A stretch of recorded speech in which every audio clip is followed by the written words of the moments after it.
I drove through those Indiana cornfields on Saturday, and that Monday, I quit my job. But here's what nobody talks about. The 3 years before that drive. 3 years of trying to do both, working 10 to 12 hour shifts, then coming home to squeeze in an hour of work on my games.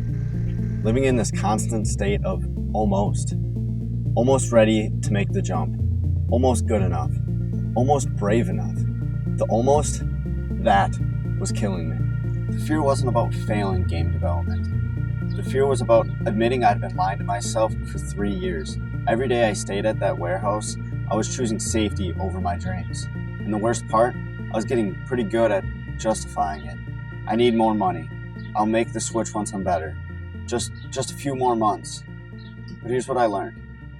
Fear doesn't always sound like panic. Most of the time, it sounds rational. 3 years of this dance, building games on the side, making videos, telling myself I was preparing, but really, I was hiding.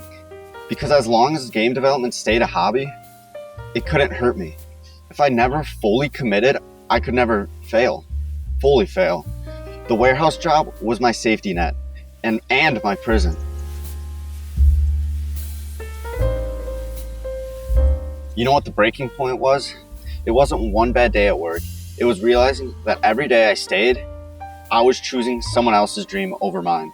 I was choosing to be reliable for them instead of being honest with myself. The manager could count on me showing up, but could I count on myself showing up for my own life?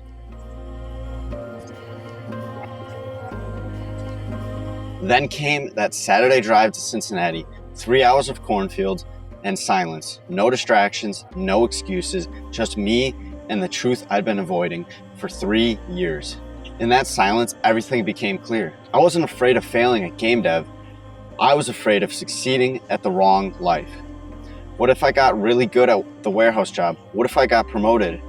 What if I woke up at 40, financially stable, but completely empty inside?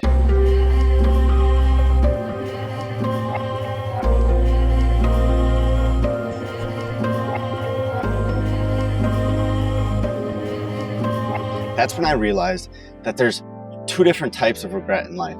The regret of trying and just falling short, and then the regret of not trying at all.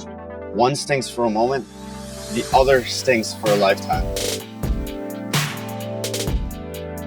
By the time I got home Sunday night, the decision was made. Not because I had a perfect plan, not because I wasn't scared, but because I finally understood. The biggest risk in life isn't jumping. It's standing still and letting your dreams go right past you. Monday morning, I walked into my warehouse job, looked my manager in the eye and said, I can't do this anymore. I've got a dream to fulfill, and this job is not a part of it.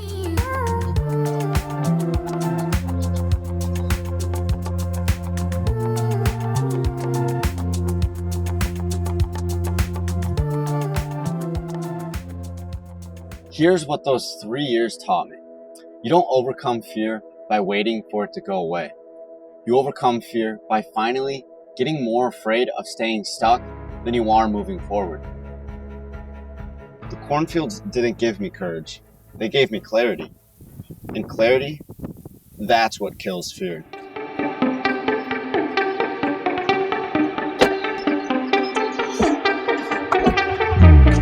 Drop a comment. What's one thing you've been dodging because of fear? What have you been preparing for instead of just starting? Sometimes the scariest thing isn't the jump. It's realizing you've been standing on the edge for years. This is Mr. Rhodes, signing off for now.